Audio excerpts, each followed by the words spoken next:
anytime you have to modify the equipment around the patient, and this is good for your competencies, because once you start to test out of upper extremity, there is an upper extremity trauma comp. There is an upper extremity trauma comp. A trauma comp is considered anytime you have to modify the equipment around the patient. That's option number one. If you are following a TAC and you are going to the shock room, what is a shock room? Patients come in from It's a place where the patient needs immediate care. Okay, and where do we find those at? Where do we find the actual shock rooms at? In the EC. Good. If you do an exam in the shock room and it has the annotation shock room 1, shock room 2, that will be accepted as a trauma comp. Or, again, you modify the equipment to get the exam. So what is being modified right here? What kind of projection is this wrist? A lateral trauma. It is a lateral. However, the patient is not positioned for a lateral wrist. So the image receptor and the CR has been modified because the patient is not able to position their body part.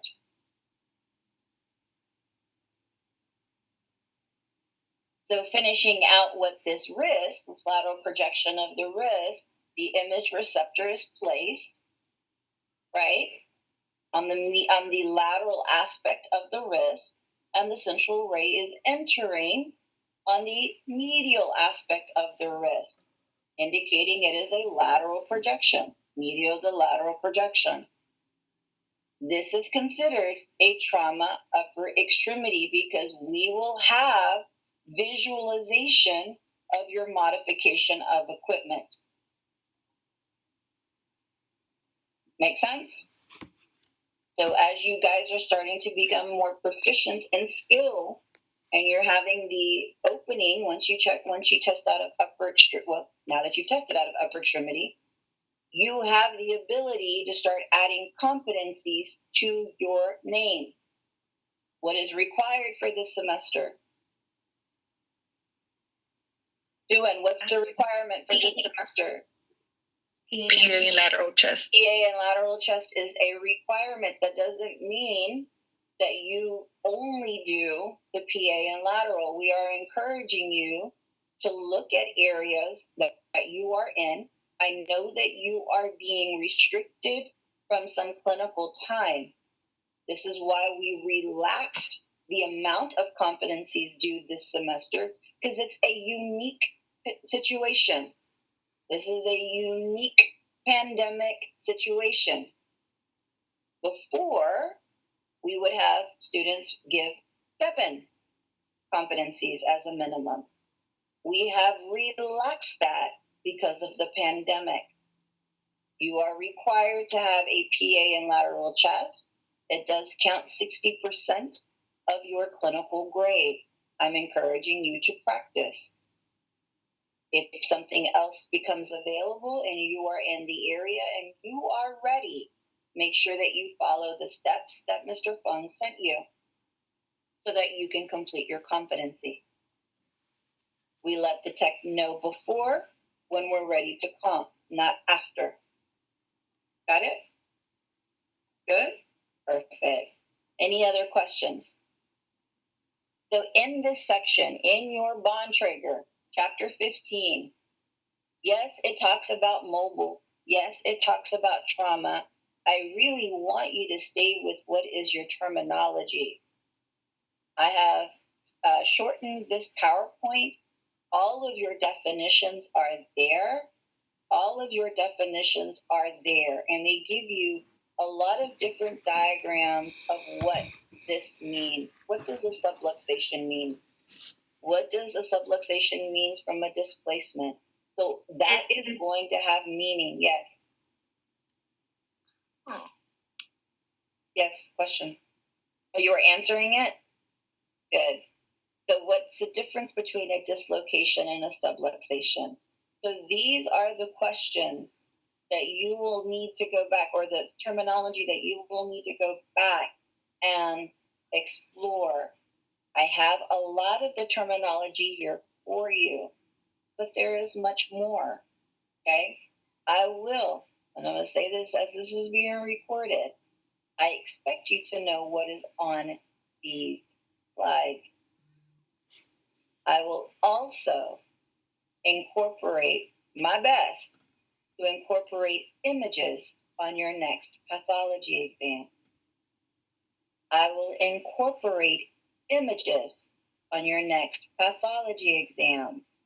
You will have to identify what kind of fracture we would be looking at. Make sense? So for your next exam, which is going to be October 14th, you will have about, I'm going to say no more than 5 images as I start to strengthen my technology skills, and I can put some images in them. So I'm working on it, okay? So, any questions? I need you to start looking over these slides, okay? I would encourage you on Friday to look over these slides, as we will only have Monday to go through them. Okay? But I'm not taking anything off of Evolve. I'm not going to move any questions from Evolve. However, I do expect you to be able to label an upper extremity. Make sense? When you're looking at your terms, such as the different types of breaks in the wrist, it's going to talk about the distal radius or the styloid process or the base of the radius. These are all processes or sections of a bone that you will need to identify, because some of these fractures are specific to a location. You're not going to have a collar fracture in the lower extremity. Okay? Make sense? And as you start to read on Friday, you're going to see the difference between a reverse collar and a collar. Okay? And the same thing. It'll start to talk about like radial head. So I expect you to know where to find a radial head. Everyone understand? Yes? Good. Are there any questions for me? Yes, go ahead, Amy. At the end of the chapter, I noticed that there's like a glossary for the procedures. Nope, we don't focus on that. Okay, just wanted to confirm. Yeah, because as you start, when you get into the second year, we're going to go back over trauma and mobile. You have to understand the principles of imaging, especially trauma imaging. You're likely going to get 2 views. You're likely going to get 3 views of what? What requires 3 views? Wrist. Joints. Joints. It's joints. So yes, the hand requires 3 views because it's a collage of joints. Your dips, your pips, your MCPs, and your CMCs, right? So there is a lot of joints in your hands. So, but the correct answer is joints. Anything that is a joint is most likely to have 3 projections required: a PPA, oblique, and a lateral. Got it? So this is where we start to keep climbing. We're going up that roller coaster while we're adding more and putting information together. I like the phrase that I like to say, connecting concepts. Why we do what we do. There's always a reason of why we do what we do. Make sense? So we have to go into critical thinking and figure out why this is. Any questions? Guys have been awesome today. Read these slides. Don't wait for me to deliver them because we will not have that much time. Okay, your exam is on October 14th. I'm looking about 25 questions again.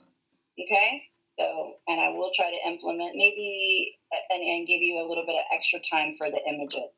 Okay, I will let you know what my progress is. I'm incorporating images on my exam. All right, any other questions? So, Miss Laura, for Wednesday, October the 14th, pathology test will be model 10 from Evil and chapter 15 from Bontranger? No, No. model 10. No, No model. model. Oh, No model 10. Just these PowerPoints.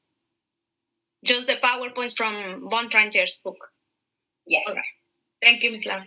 You're very welcome. Just the slides I sent you. Just the slides I sent you. So we should just study the slides. The slides. So, Okay. but remember, I will incorporate. You have to use your book because I will incorporate images. You may have only diagrams, but I will put an X-ray in. Does that make sense? So I don't want you coming back and saying, "Well, you didn't give me an X-ray, Miss Laura." I will try to show you what it looks like, but I don't want memorization. I want critical thinking. Make sense? So you may only have a diagram, but if you know that that bone incorporates a radius, you have your list of what those possible fractures could be. Make sense? You see where I'm going with this? Why I'm so excited? Woohoo! Right? It's exciting. All right. Any other questions? No? Okay. Well, y'all have a great next class. Let me ask this question before because I'm looking at Isbedi and Isbedi's reminding me. With that look, Isbedi. I'm moving your test from Monday to Wednesday. Are there other tests on Wednesday that is going to impact your success on this exam? No. I want to be considerate. No, No. there isn't. I'm doing my calendar now, and Okay. that's the only exam we have on that day. Okay, good. All right. So I've been talking with Mr. Donahue, and we're trying to look at our exam so that we're not compiling 4 exams on one day. So if that does come about, we're going to go back and take a look at it, and we're going to try our best. However, sometimes it's just sometimes, okay? And I know the material is a lot. I understand that. I always tell my people at this point in the game, you do not have a 2-year program just to learn how to push a button, okay? It does not exist.